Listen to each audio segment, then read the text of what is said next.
Samantha. I'm Mika ASMR, and tonight I'm going to be talking about All Elite Wrestling's 2022 New Year's Smash. To start, a very happy New Year to all of you. This is going to be a Dynamite and Rampage review and recap.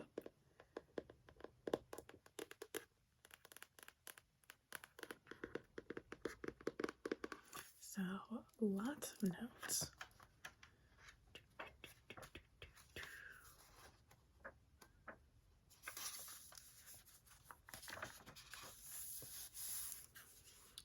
So,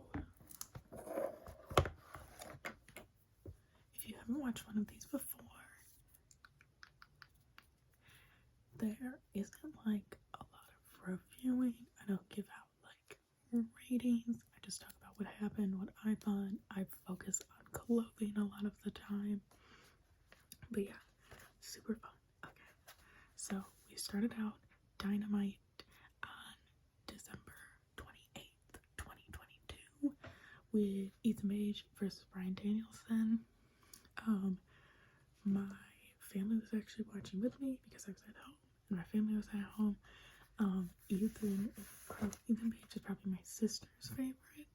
When we went to Blood and Guts, this most recent one, she went with me and she thought it was very funny because Ethan Page flipped off a child in the front and then the child flipped him off back. So she's like, hey, remember when that kid flipped off that dude? So yeah, this was fun to watch. Bryan Danielson is wearing his maroon and white water marbled trunks and knee pads, but the knee pads still have the BCC logo on it. So that's very interesting to kind of take note of and like see where the Blackpool Combat Club stands. Stokely Hathaway comes out with Ethan Page. He's wearing a hat to cover, if you remember the week before, his bald head.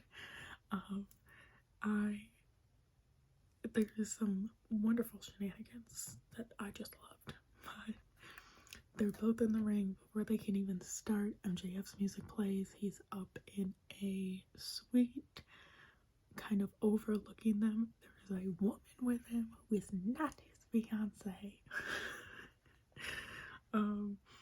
So keep that in mind.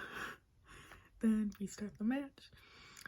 Ethan attacks Bryan from behind and ends up yelling at MJF. It kind of provided a distraction, but I think they're, not on great terms. Bryan headbutts Ethan off of the ropes, which I really liked. I thought it was very funny. It had me giggling, and then does a drop kick off of the top rope onto Ethan Page. At one point, Stokely gets his hat hit off, and Taz goes, whoa, can't even see the ring anymore, because he's blinded by his bald head, which is very funny. There is fighting on the outside, and then Ethan puts the hat on while he's on the outside as we like fade to picture in picture. I feel like I have to say it. This hat stuff was more interesting and I think compelling than any of the purple bucket hat stuff has been. I will be honest. This made me laugh way more. And then for a while, Taz is like, there's such a fun mood to this show. Taz is like, I'm gonna go drink some Chardonnay up in the suite with MJF, or champagne, or Chardonnay, or Chardonnay. And he just keeps trying to say Chardonnay. Just thought it was very fun. Ethan just throws Bryan like over his shoulders, and not like Ego Edge, just like throws, which I was like, oh my gosh, you just threw him. There's an avalanche power slam from Ethan to Bryan, but Bryan does end up getting the victory. We got backstage. Wardlow is with Renee. He's talking to her for a little bit. Joe runs in pretty quick with a pipe and takes out Wardlow's knee. Wild. They are supposed to fight tonight. We don't know whether or not Wardlow is going to be cleared to fight because he just had his knee taken out by a metal pipe. Then we get Renee with Hangman. She asks for a medical update. He goes, of course you want a medical update, blah, blah, blah, blah, blah. And then they like sit in silence for a second. He goes, I'm sorry, that was rude. And I was like, it was kind of funny though. It seems like it's going well. So that was a fun medical update because it seems like he's doing good. Which is a very, very, very, very fun. Mox, we then get Mox and Claudio versus Top Flight. Top Flight is in matching outfits because they are one. Then we get the match. Match starts. Excuse me.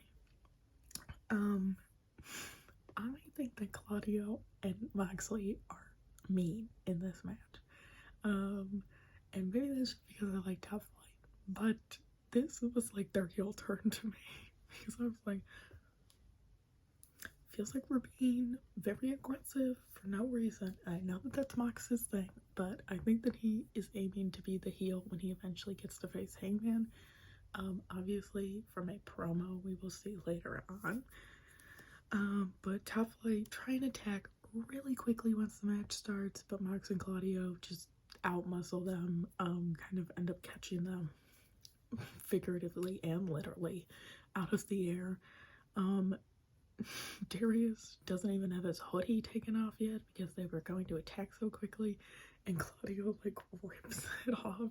I always think it's funny when they definitely have like some of their like their walkout gear still on, and then they're like, oh, we gotta get this off. And like it's 3 people trying to figure out how to get a hoodie off and make it look like part of the match, you know. I always like those. Darius ends up getting a lot of time in this match, which is very nice to see. He does end up kicking up the meanness a little. Flips Mox, so Mox, he takes out Mox's knee and then Mox flips, and I've never seen him do that before, and I laughed out loud. That was so fun. I love that. I was like, go get him. Darius ends up getting the giant swing. Dante, as Darius is swinging around, Dante jumps over him twice. Two times. So that just made me laugh quite a bit. I thought it was very, very funny. It made me giggle. Claudio ends up getting upset because Darius kicks out, and then Claudio ends up arguing with the ref, which is like a heel thing to do, right? Because he didn't pin him for 3. So this is their heel turn to me. I don't know if other people felt that way, because I don't have like the history with Claudio and Moxley that a lot of other people have. But I was like, that was kind of a bad guy thing to do. Argue with the ref. Mox gives Dante a paradigm shift on the outside. Darius ends up getting knocked out. Claudio pins. And honestly, I felt like he celebrated too hard. I don't know. I was not getting good vibes off of Claudio in this match. I will be honest. I know they're upset because Willie Riggs left and all of that, but I don't know. I wasn't feeling it. Next, we have Best Friends with Danhausen. Backstage with Renee, and then also with Kip and Penelope. They're kind of having a face-to-face. Kip says that he wants an all-Atlantic title shot because he threw Orange out of the ring, and Orange says, well, by that logic, Trent would get a title shot because Trent threw you out of the ring. And Trent goes, yeah. And Orange goes, yeah, so he's gonna have a title shot. And Trent goes, what? Are you sure? And he goes, yeah. So that's on Rampage. Drama. Then we have Hook versus Balaam Lynx, I believe. Lynx. Balaam Lynx. Powerful name, by the way. Very, very, very powerful name. It's pretty quick. He gets thrown into Red Room.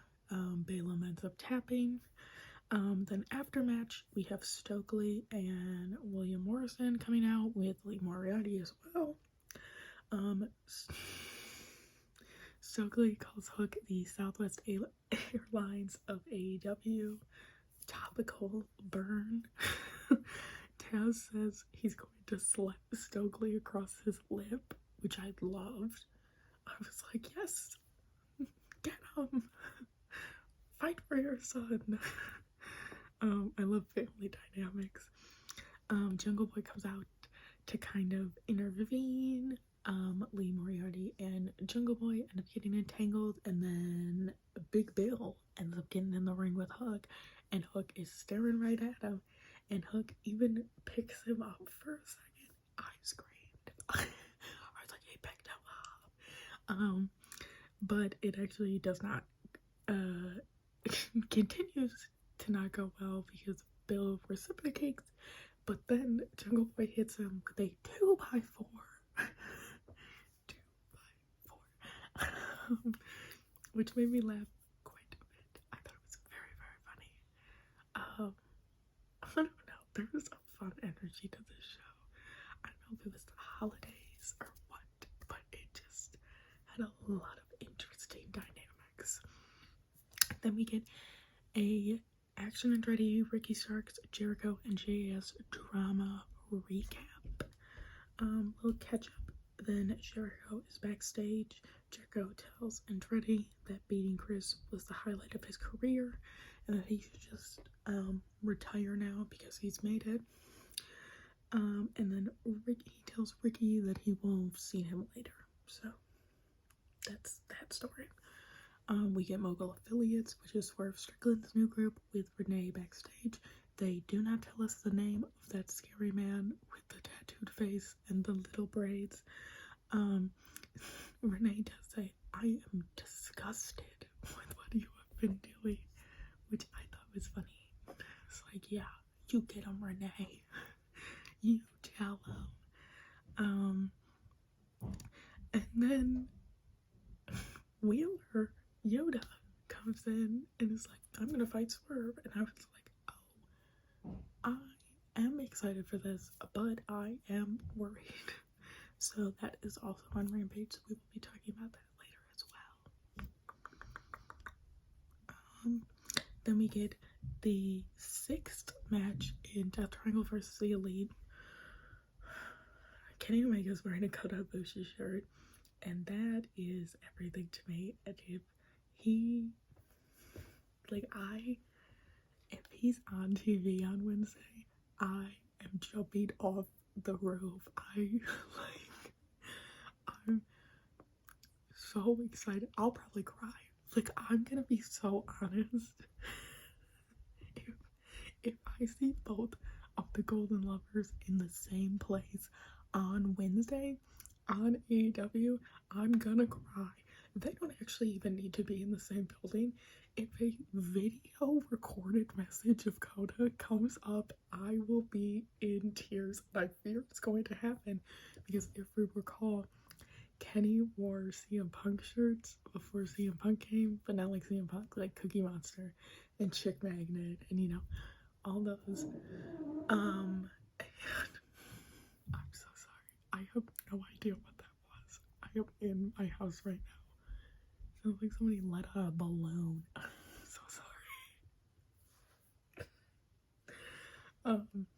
But like that's gonna be the end of me.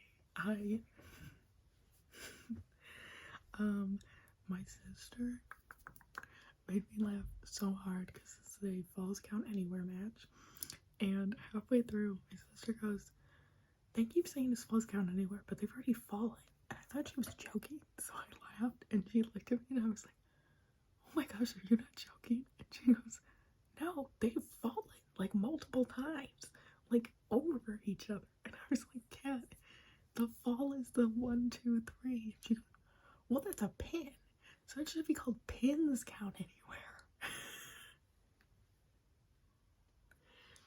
And that's just so cute, because if you watch any of my early stuff, that's me. Like, I don't know why I would expect her to know that, you know? That's a reasonable thing to think. It just made me laugh so hard because I truly thought that she was joking when she said it. So, anyway, let me get all that exposition out of the way. Reining it back in. We start the match. We end up starting backstage in a cinder block corridor.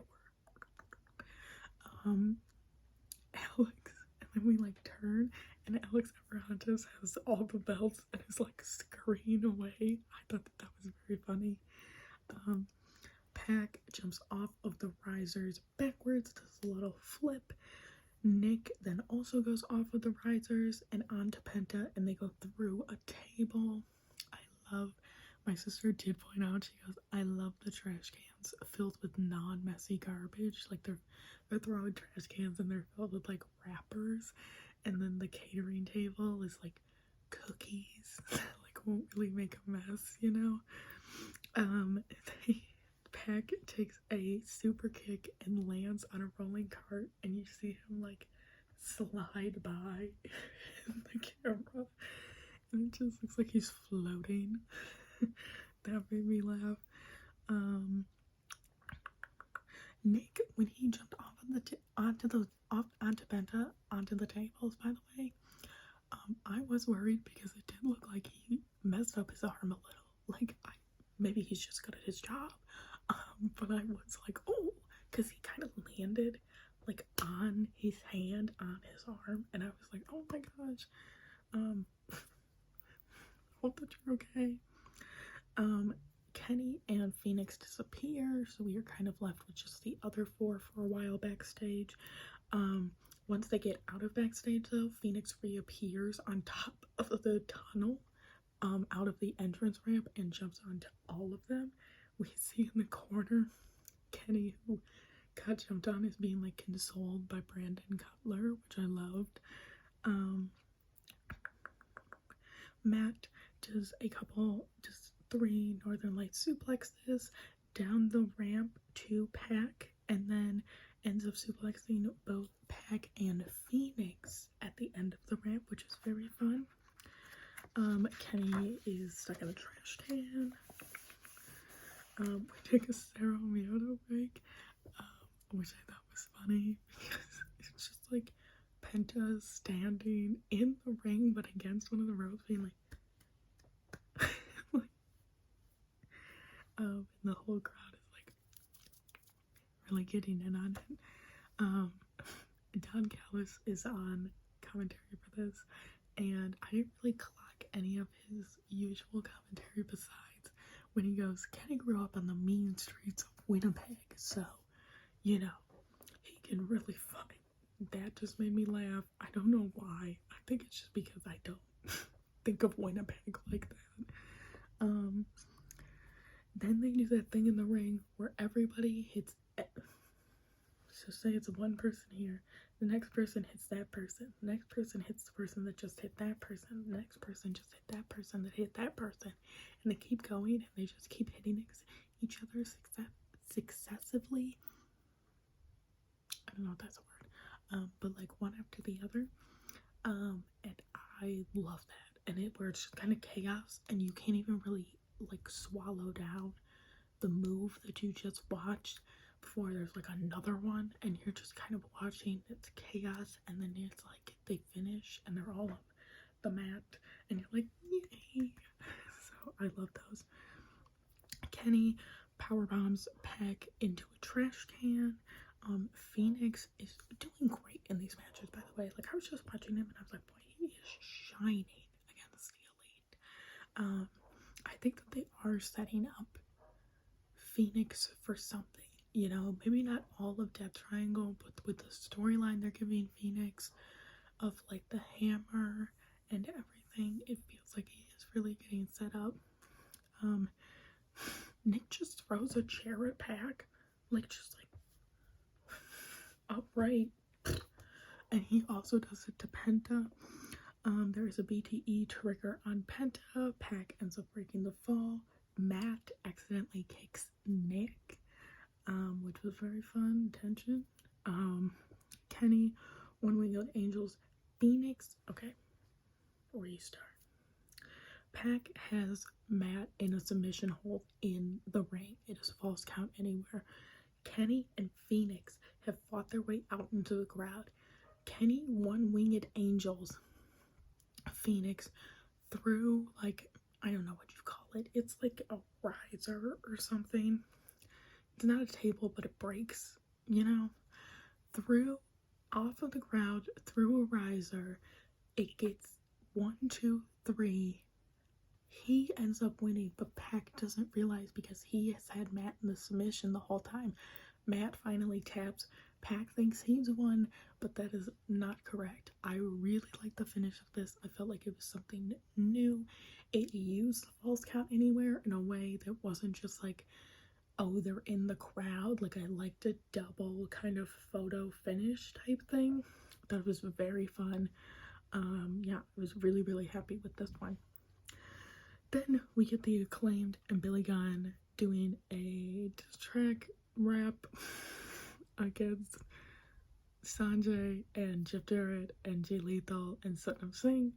Do they have a name? I don't think that they need a name. I just need something to call them when I do these reviews, besides like Sanjay and all of them. We get a fantastic Max Caster outfit. It's a pink cow print, I believe, a cowboy hat with a little tiara in the middle. Did you see the girls in Nashville at their bachelorette parties wear? And then like a pink and black like cheetah print fur coat. Maybe it was just spotted, but fantastic.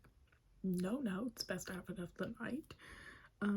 This is also my favorite rap that they've done of all the little like songs. So, that was very fun. I liked it a lot. Then we get Ty JAS versus Willow Nightingale and Ruby Soho. When Willow comes out, they go to the audience and there's this guy with a sign that's like dancing like this. I love that. I thought that was so cute. Ruby is apparently too cool to fist bump Willow, so I'm watching Ruby. But that was rude. Taz is of course singing Ruby's song, which I always look forward to. We start the match. Ty starts very quickly and like avoids a hit and then like twerks.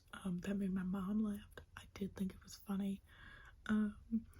Ruby gets tagged in and just punching Anna Jay like multiple times, and then they like do a move and then she goes right back to punching Anna, which I loved. I feel like we don't see a lot of punching in women's matches.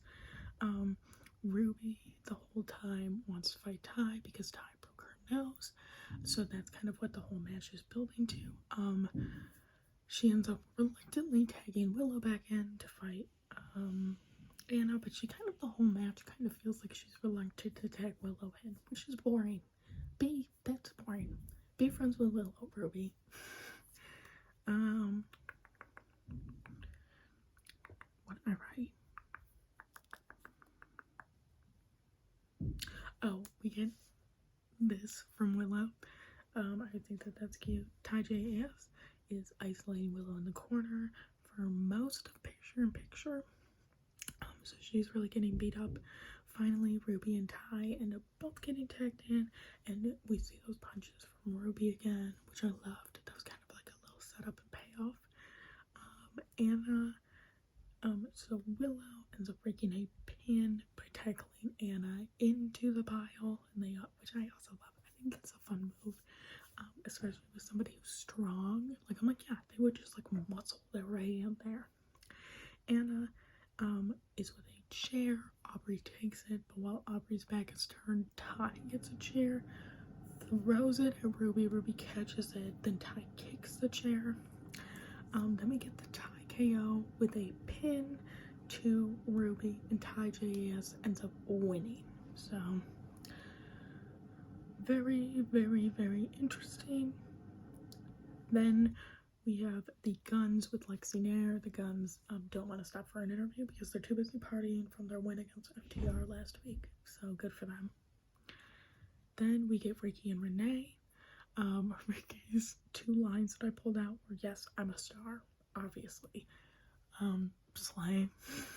And then he says, I have a big mouth and a bad attitude, which is, that was just funny. I just giggled at that one, I won't even lie. Next, we have Samoa Joe versus Wardlow. This is the main event. Joe starts, because we still don't know the status of Wardlow. He says that he is the Winter King of Television. Wardlow comes wandering out, stumbling out from backstage with medical staff all around him, and he's like pushing them down. So I'm like, don't push medical staff. They're just trying to help you. He's in all black because Wardlow is, unfortunately, spoiler, dressed for his funeral. Then we get the match. Joe is immediately hits him with the knee breaker. The whole match, he's just working the knee. During picture-in-picture, more medical staff comes out and to check to see if Wardlow is okay because he's clutching his knee, and he again throws them off, and I'm like, stop throwing off medical staff. They are just trying to help you. That's it. Then we get Wardlow with a senton off the ropes. That was so cool. He like jumped off those ropes though. I was like, oh, knee's feeling better. But then he goes back. His knee hurts again. There is a German suplex to Joe. A couple German suplexes to Joe. Joe perhaps did not kick out in time at one point during one of the pins. I will let you judge. But I got quite a few boos. So, I don't know. There is a delayed powerbomb to Joe that is crazy. Like, that was cool. Wardlow goes out. Joe hits him with the belt. After it's over, because Wardlow passes out. And I'm going to tell you the rest, and I'm going to tell you my thoughts. So Wardlow passes out. Joe hits him with the belt. While Wardlow is still down, Joe is rummaging in the toolkit. He pulls out scissors. He cuts off Wardlow's ponytail. And throws the scissors. Don't throw scissors, Joe. That's dangerous. Then Darby comes in with the save and hits Samoa Joe with his skateboard. So, I feel like we are starting to have some discourse, and I don't necessarily think that it was this match that made it happen, but I think it's interesting because what if instead of passing out, Wardlow tapped? Now, I think that cutting off his hair would then be troublesome because he would probably put up a fight. So I get why he had to pass out, because I think that cutting off his ponytail was a moment, but I was sitting there to think like, because I don't think it's on the heel to give the face like a comeback story. Does that make sense? Like, if maybe Wardlow had tapped, he would now have something to prove, because right now he can still hold the fact that he didn't tap over Joe, because before it was, oh, you didn't pin me, and now it's gonna be, I never tapped. Which he was like, you never beat me for the title, so now he's beat him. So now I'll say he didn't like pin me, I just passed out, I didn't tap. And I feel like that's a little boring. But I am excited to see what they do with it, because I assume that this is not the last that we see. Darby is going to fight Samoa Joe for it. I'm excited to see where Wardlow is gonna go, like if he's gonna give up. I don't know. It's very interesting. I think they left it quite open-ended, and they ended it how you would usually end it. I just don't know if I loved that. I don't know. But maybe I'm looking too much into it. I think it would be interesting to see Wardlow tap. And I think that the only person that could do that is Samoa Joe, believably. Because there's just nobody his size. You know? Like, that, it would be like, oh, he overpowered him. Miro. But that's kind of my thought. Maybe Brody King. You know. So, I just was like, well, if he can't make Wardlow tap, who can? You know? Because once you do that, it kind of raises the question of like, well, what's their kryptonite? If they're, you know, this big, this strong, who would be able to stop them if not somebody who's bigger and stronger? Okay, so on to Rampage. We start with Orange versus Trent. Kip is on commentary for this. There is a very long handshake to start where they're just shaking hands and vibing. Trent is very obviously trying not to laugh, which makes me... What is that? I'm so sorry.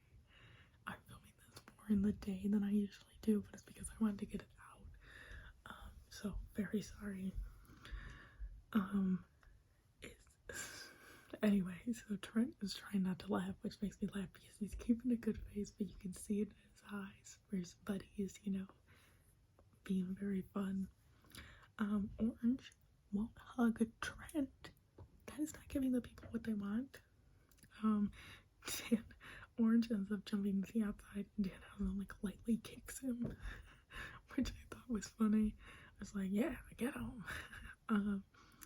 We get a Tope Suicida from Trent through the ropes onto the outside. Orange ducks out of the way, but Chuck catches him, and they stare into each other's eyes, and then they hug. And I was like, oh, that's very, very cute. I love that.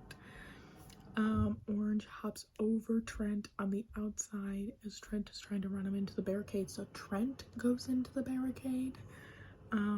We get a delayed vertical suplex to Orange off of the ropes, which I thought was very fun. I feel like nobody does that to Orange Cassidy a lot.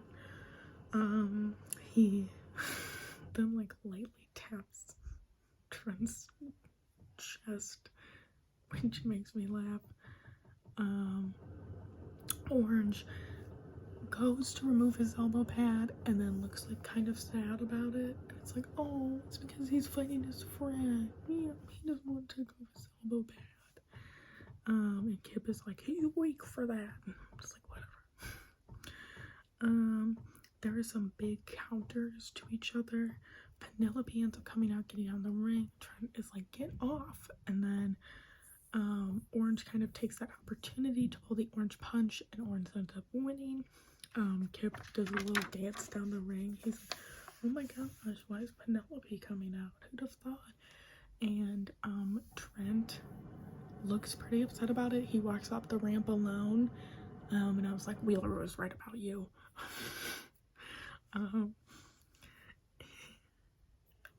But that was kind of fun, you know? And then we have Darby and Sting with Tony Schiavone backstage. Darby does have a title shot against Samoa Joe coming up. Darby's like, nobody believes in me. And it's nobody. And he's like, Sting, do you even believe in me? And Sting kind of does this thing where he's like, well, what if I say no? What if I told you that I did Darby? Would that matter? It shouldn't matter. You should just go out and win. And he's yelling. I feel like we don't get to see Sting yell a lot, which was very, very fun. Then we have Kip Sabian versus Tiba, I think. Kip hits him with his butt. Because my sister went, hey, just hit him with his butt. Then Kip ends up grabbing Orange's elbow pad, puts it on, and then takes it off. Does the orange punch. He was mocking Orange throughout the match, but Kip ends up winning pretty quick, just kind of setting up more of their feud. As always, I love Kip and Penelope's costuming. They match. They look great together. I love that. Then we have L'Affection, something. I don't know the last word. They are backstage. It's Preston, I guess I have to call him, Preston Vance, and Jose with Lexi Nair backstage. Preston is talking about himself in third person and says, everybody's always saying, actually it's not third person, but it just made me laugh. He goes, everybody's always saying that Preston Vance is so handsome. Preston Vance is such a good talker, and they made me wear a mask and be silent, which is very funny. I wish that I could just say people are saying stuff about me. Samantha Flute is so cute. She's so good at her job. Like, that's just funny to me. He goes, I belittled a child on national television, and if I had known that that was all it took, I would have done that years ago. So he's, getting into his new character. Then we have Mox with Tony in the ring. My mom goes, oh, John's got a monologue. Which, like, yeah, he's gonna monologue. He talks about putting Hangman in the hospital. And he's like, so what if I put him in the hospital? People are like, what? I was like, call me crazy, but I'm just not gonna woo somebody when they talk about putting somebody in the hospital. That's not for me. Oh, he's in the hospital. Yay. He says to Hangman to keep his hands up, and that's pretty much it. It was pretty long, but those are my key points. So then we go backstage. Sanjay's talking. They are gonna fight the Acclaimed. Jay is yelling. He says, Jeff Jarrett says, you will regret that rap, because Jay leaves and Sanjay has to go console him. You're gonna regret that rap, and it's like, yeah, whatever, old man, let's go.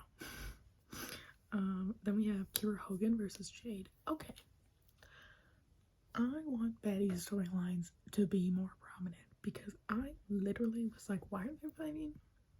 And I was like, I think she got kicked out, but I don't really remember why. And they were like, yeah, she got kicked out. Like, Mark was like, here's your papers or whatever. And I was like, I think it's because Red Velvet came back.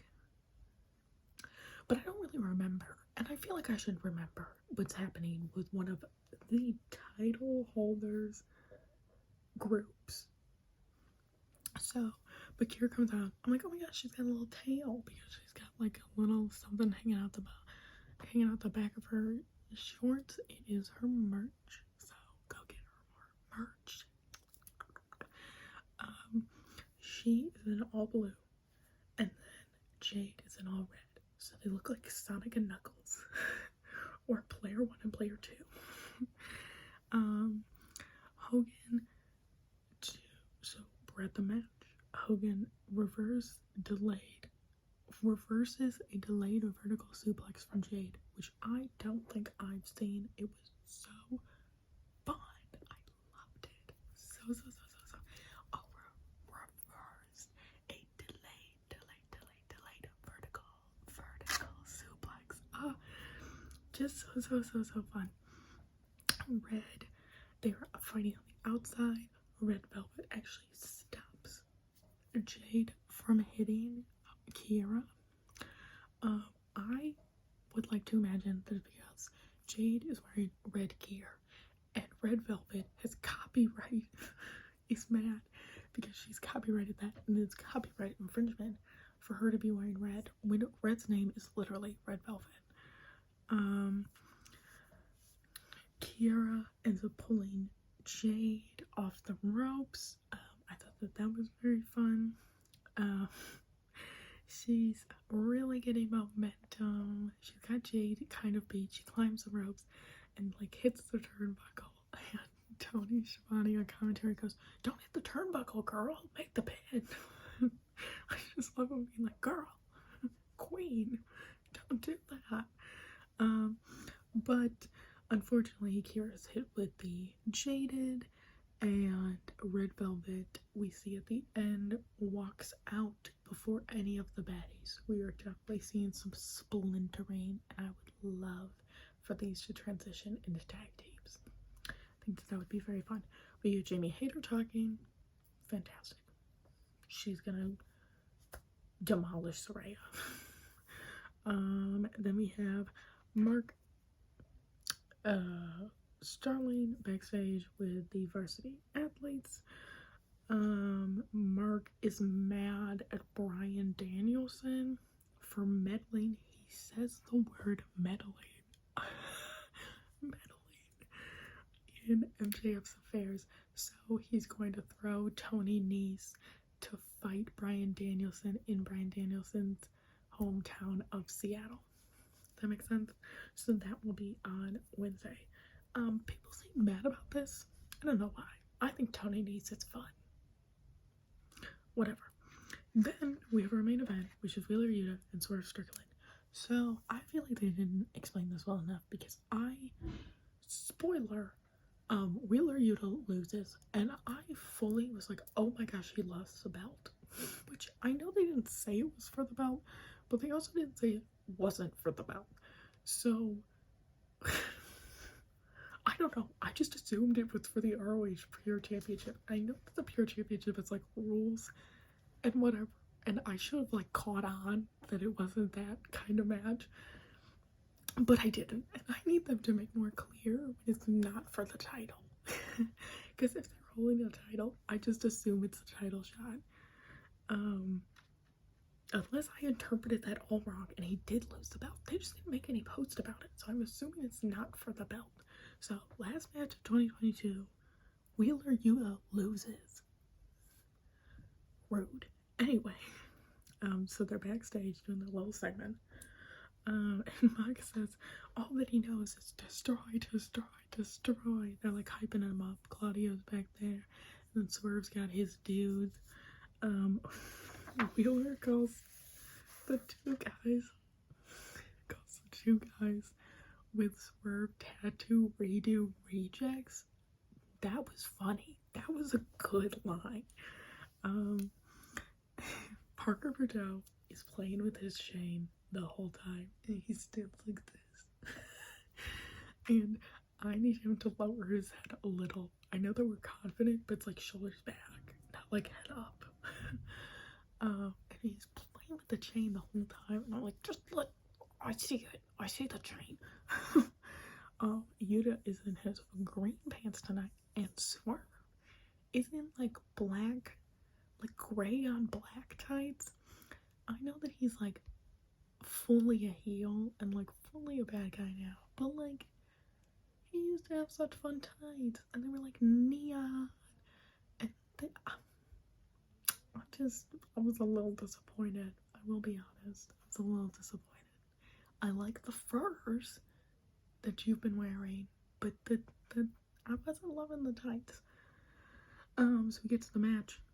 Yuta starts pretty quick with the sit out set top, which is basically where there's just like cannonball on top of the other person. I thought that was hilarious. That's my favorite move, I think. I don't see that move enough. That was so funny. Swerve jumps onto Yuna's knee pretty early and then works that knee the whole match. And about halfway through, after watching Swerve pull Yuta's hair for like the second time, I was like, stop pulling his hair. But I realized, like, he's getting really beat up for the champion. And that should have been my indication. Correct. Like, I should have sat there and been like, maybe he's not gonna win, Sam. But I just thought that it was like, oh, he's gonna have a comeback because he like superplexes Swerve off the top rope, which was so cool. But then we get the Swerve stomp to the face, which looked amazing. Like, I think that he kicked Wheeler Yuta in the face. Like, it looked like it hurt. It sounded like it hurt. And Yuta goes down, and he's able to get the pinfall. And so Swerve has won, and Yuta has lost the last match of 2022, which is so rude. But yeah, I thought it was fun. I'm interested to see where it goes, because they hadn't really interacted before this. Not even when like Swerve was with Keith Lee, so it was fun. It was a fun match. I was upset. But yeah, overall, I think that both of these shows had a really fun energy. I'm very excited before Wednesday to kind of see what happens. But I hope that this video brought you some rest, some relaxation, and some tingles. And I will see you next time.